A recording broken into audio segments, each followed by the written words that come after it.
Hello friends, I am Miss Nisha Naik. I am nursing tutor at Chitrini Nursing College, Prantij district Sabarkantha. Today I am going to explain various surgical instruments and which are their main indications to use and which are the different identification parts of these instruments.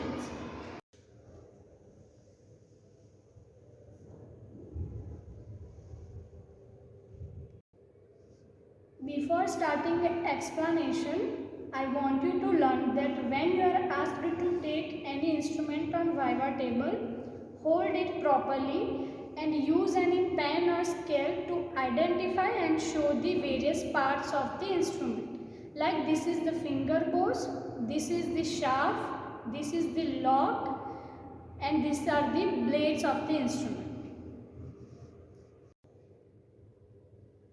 So first we will start with the Cheatle forceps. So this is the Cheatle forceps and it's used to remove the sterilized instrument from the boilers, formalin chambers and drums. Each time any instrument is removed, it makes sure that other instruments are not infected. Okay, so main identification part of this Cheatle forceps that it has a long shaft. First it has a finger bows, then it has a long shaft. Why it has a long shaft? Because we have to pick up an instrument from the deep of the drum and it is holding an instrument like this. Okay.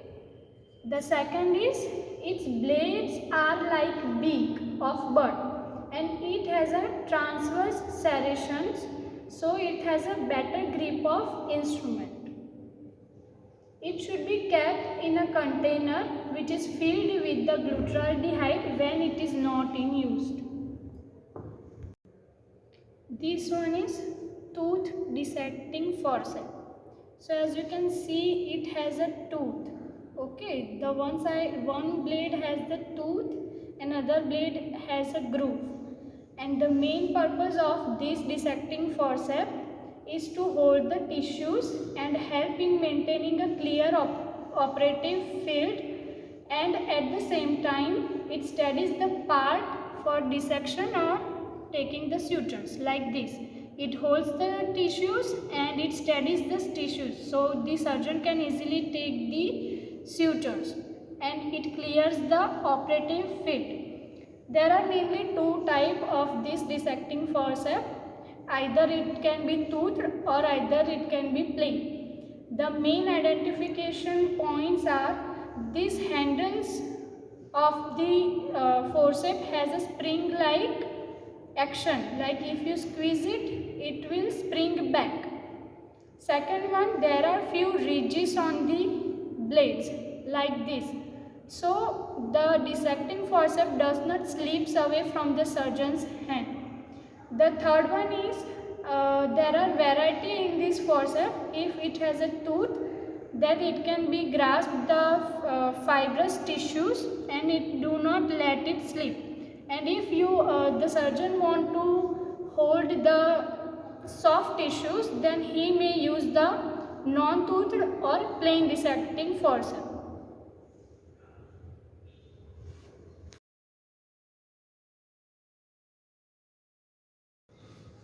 The third one is the sponge holding forceps.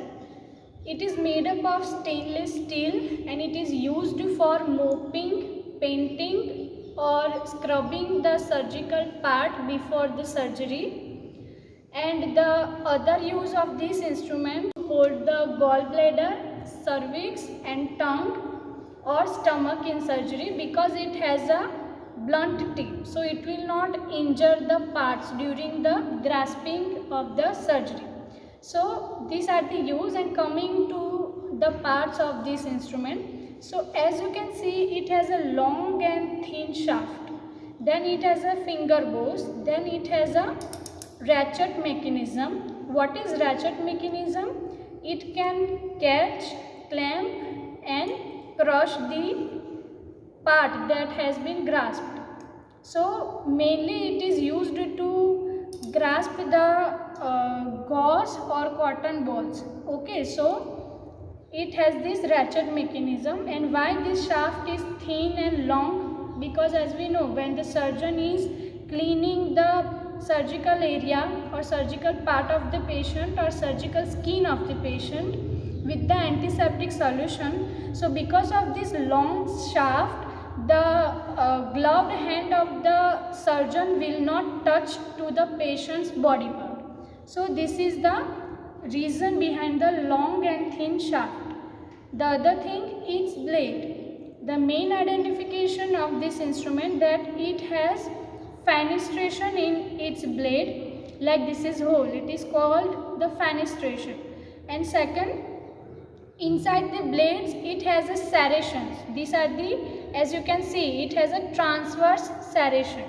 So because of this transverse serration and fenestration, it accommodates with the gauze or cotton ball when it is grasped. Now, which are the solution are used while using this sponge holding forceps? So it depends on the surgeon's choice, but there are mainly two indications. The surgeon will hold the gauze piece and he will dip into the spirit, then clean the skin of the surgical part with the spirit, then surgeon will use iodine to clean the surgical part, and again surgeon will clean the surgical part with the spirit. So this is the chronological order of cleaning with using antiseptic solution by using this sponge holding forceps.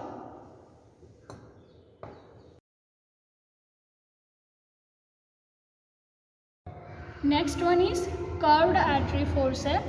So as its shape is suggesting that its blades are curved, and these artery forceps are also called the hemostat. What is the meaning of hemostat? Is to arrest the bleeding. So these artery forceps are used to grasp the artery, and you can clamp the artery or crush the artery.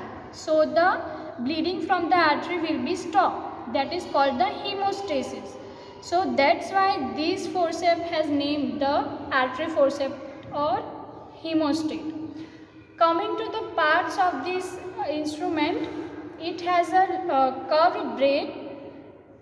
The curved blades are because when the surgeon is inserting deep into the cavity, so the curved blade will not obstruct the other operating field, and it has a transverse serration inside the blades, so it will provide a better grip of the artery and artery will not slip away.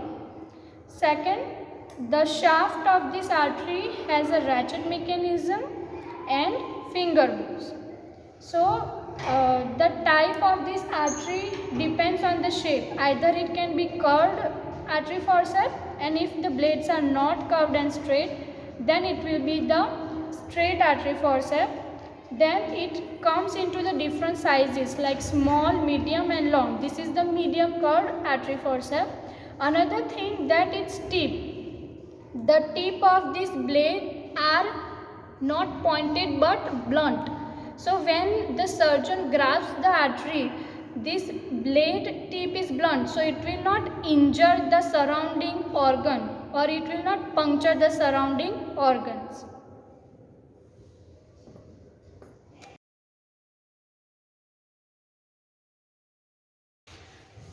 The next instrument is needle holder. As its name suggests, this instrument is used to hold the needle while taking suturing after the surgery. Okay, so the main identification is these blades are way smaller than the artery forceps. The main identification is the artery forceps blade are half of the size of the shaft, but the needle holder's blades are smaller than the artery forceps. Second one, the inner serration of these instruments are in criss-cross manners, and the inner surface of the blade has a groove, or we can say a hole. So there will be better accommodation while taking the sutures.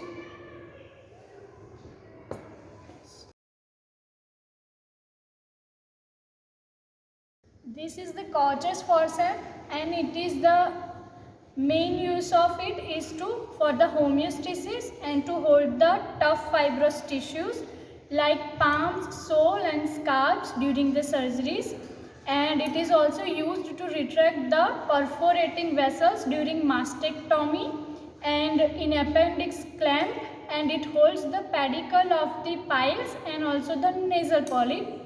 Now coming to its parts of this instrument, as you can see, it has this shaft which is long and thin, so it can be easily inserted into the cavities or into the operating field. The shaft has the ratchet mechanism as to catch, clamp and crush the bleeding arteries. It has the finger bows. Then the blades are long enough, and the main identification point is that this instrument has the tenaculum tip. What is tenaculum tip? As you can see into the instrument, the one blade has the triangular shaped tooth and the other blade has the groove, so they fit in properly. So normal hemostatic instruments will slip away because of the retracting nature of the fibrous tissue, but this instrument has this tenaculum point, so it can hold properly the toughest tissues of the body. Another thing is that it has the transverse serrations in the inner part of the blade, so it will give you a surgeon a better grip of the surgical part. Doyle's mouth gag. So as you can see, this has the different identification parts.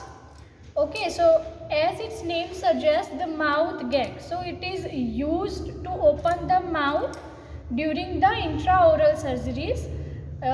It is also used for repair of intraoral injuries, for the surgery of cleft palate, for glossectomy surgery, and to take the biopsy of intraoral tissues. So coming to the parts, it has a finger bows here, and its shaft has this ratchet mechanism, and its blades are in semicircular manners. So when the finger bows are kept apart, the blades are in closed position. So this mechanism will be used to open and secure the open oral cavity during the surgery and during the diagnosis or taking the biopsies.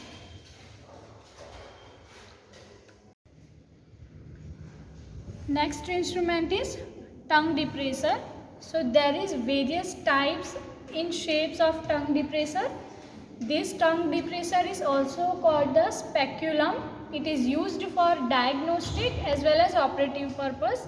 In diagnostic purpose, the speculum is inserted into the oral cavity and the tongue is depressed. So the surgeon or the physician can inspect the oral cavity with oropharynx. Then for the operating purpose, it is used to depress the tongue. So the surgeon can remove any foreign body or foreign object from the pharynx and tonsils, or it can be used to depress the tongue while taking the biopsy from the oral cavities. And while using this instrument, first it is inserted and the little pressure is applied on the dorsum of the tongue. So these all are the surgical instruments, the basic and common surgical instruments which are used in minor or major surgical operations. So we have seen the different identification parts of them and what are their common use.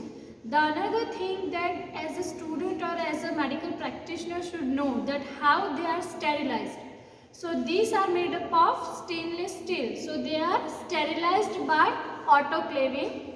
The autoclaving pressure is used 15 lb. The temperature is 121 degrees Celsius and the autoclaving procedure stands for 15 to 20 minutes.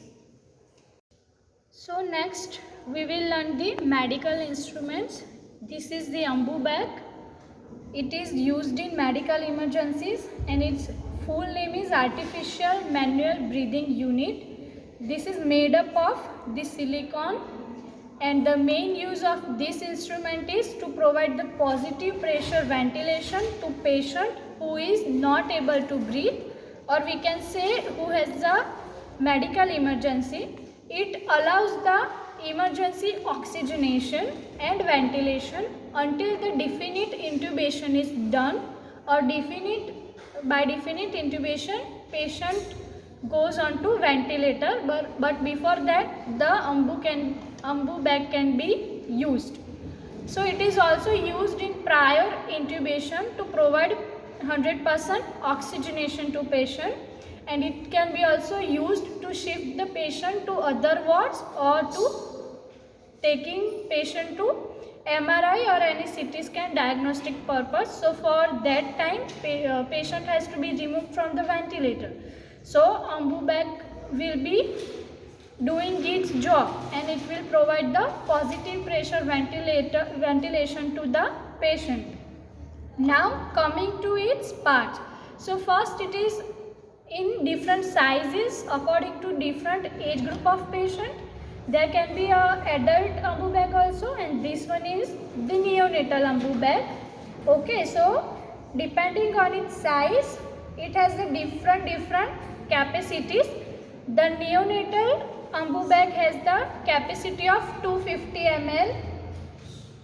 The pediatric AMBU bag will be having 500 ml capacity, and the adult AMBU bag will have 1500 ml capacity. So let us start from the beginning of the AMBU bag. So this is the pop-off valve which is here. It is also called the safety valve or pressure limiting valve, because as we say, when any medical professional will squeeze the bag and it will provide the air into this inlet, and this will be joined to the mask, the face mask of the patient. So if there is extra pressure is applied, or the patient may get hyperventilated. So to decrease the chances of hyperventilation and to prevent the lung injury, the excess air will be removed from here before going further. That's why it is called the pressure limiting or safety valve. Then this is the expiratory valve, and as you can see here, it has the two valves, and its structure is like fish mouth. So it is fish mouth flaps here. So as I squeeze this bag, it will open and close. So because of this fish like mechanism, it is fish mouth flaps here. So this portion will be connected with the face mask, and it will be joined to the patient. So proper oxygenation can be provided. So coming to this portion, as its name suggests, it is self-inflating bag. As I squeeze it and I release the pressure, it will re-inflate as by itself only. That at the end of the AMBU bag, here is the oxygen inlet. The oxygen tubing will be connected here, from which the oxygenation will be provided, and from here this is the reservoir air inlet portion. From here the reservoir bag will be attached. So the reservoir bag ensures the 100% oxygenation is provided without providing diluted air. This is Ryle's tube. It is also called the nasogastric tube, and its main function to insert into the stomach via nasopharynx. It is used for two purposes. First, for the lavage, that means to withdraw the gastric contents out of the stomach. Lavage is also done in case of poisoning or overdose of medication. The second purpose is gavage, that means to give feeding to the patient who cannot swallow or who is unresponsive, who is not able to take feeding on their own. So talking to its parts, first this is the tip of the nasogastric tube, and it has the hole or pores surrounding all over the surrounding of the tube. It has the multiple opening. So if the one opening is clogged or occluded, the contents of gastric can be withdrawn from the another pores, and if giving the feeding, if the one pore is clogged, then the another pores can be useful for the giving the feeding.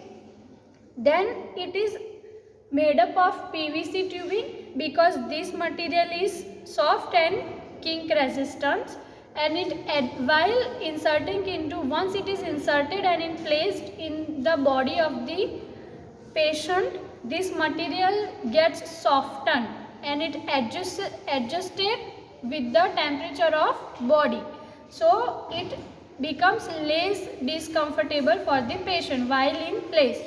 Another thing, that it has the radio opaque line. As you can see, this is the pink lining. So why it is given here? So after the insertion, of a doctor or physician will order to take X-ray. So these radio opaque lines are visible on X-ray. So the proper placement of the nasogastric tube can be seen, and it has the drainage pot with the lock also.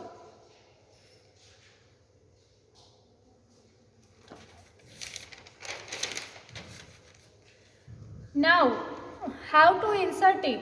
So, if first of all, it is a sterile procedure. So, the sterile and packed nasogastric tube is taken, and the healthcare professional have to maintain proper aseptic technique, have to wear gloves.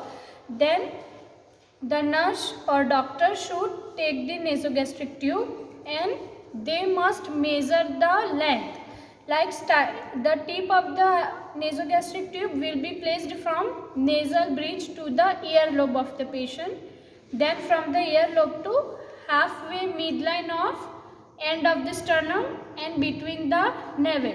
So this length will be measured before the insertion of nasogastric tube. So that much length should be inserted via nasopharynx. Second thing, if the patient is responsive, then while inserting the nasogastric tube, he is asked to swallow so that the nasogastric tube will be easily inserted into the stomach. Then before insertion, the xylocaine jelly is applied at the tip of the tube. So it will cause the less discomfort and it will easily pass through the nasopharynx. Then what can be the contraindication for Ryle's tube insertion? It should be not inserted when there is maxillary facial disorders or fractures. If there is laryngectomy or skull fracture, in those cases it should not be used. This is the 18 size of the Ryle's tube which is used. It has the red color. If there is 16 numbered Ryle's tube, it has the green color. And in pediatric patient, according to their age, different size of the Ryle's tube is. It is also, this is Goodell's airway. It is also known as oropharyngeal airway. It is used to maintain or to open the airway by stopping the tongue from covering the epiglottitis, and it stops the tongue by bending over behind. It is used for the patient if the patient is at the risk of airway obstruction due to relaxed upper airway muscle or to protect the blockage of airway by tongue. And it is also used in unconscious or minimally responsive patients. Now coming to its parts.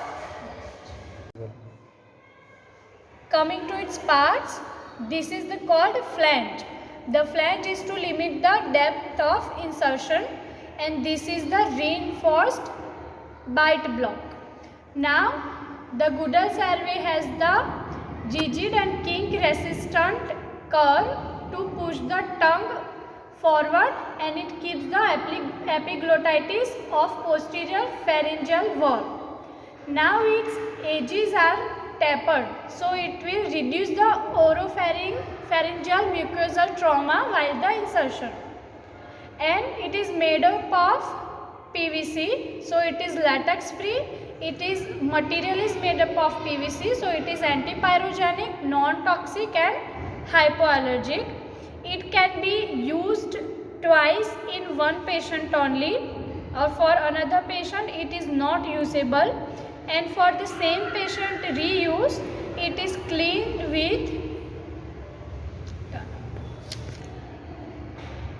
2% Sidex glutaraldehyde. Now its complication: because of its insertion it may cause nausea or vomiting that may lead to the aspiration, and it can worsen the airway obstruction if an improperly sized airway is inserted. So for the insertion, first of all it is used and it is inserted like this way, and when these edges are touching to the upper palate it is twisted and turned down to 180 degree. So this is the way of inserting the Goodale salve.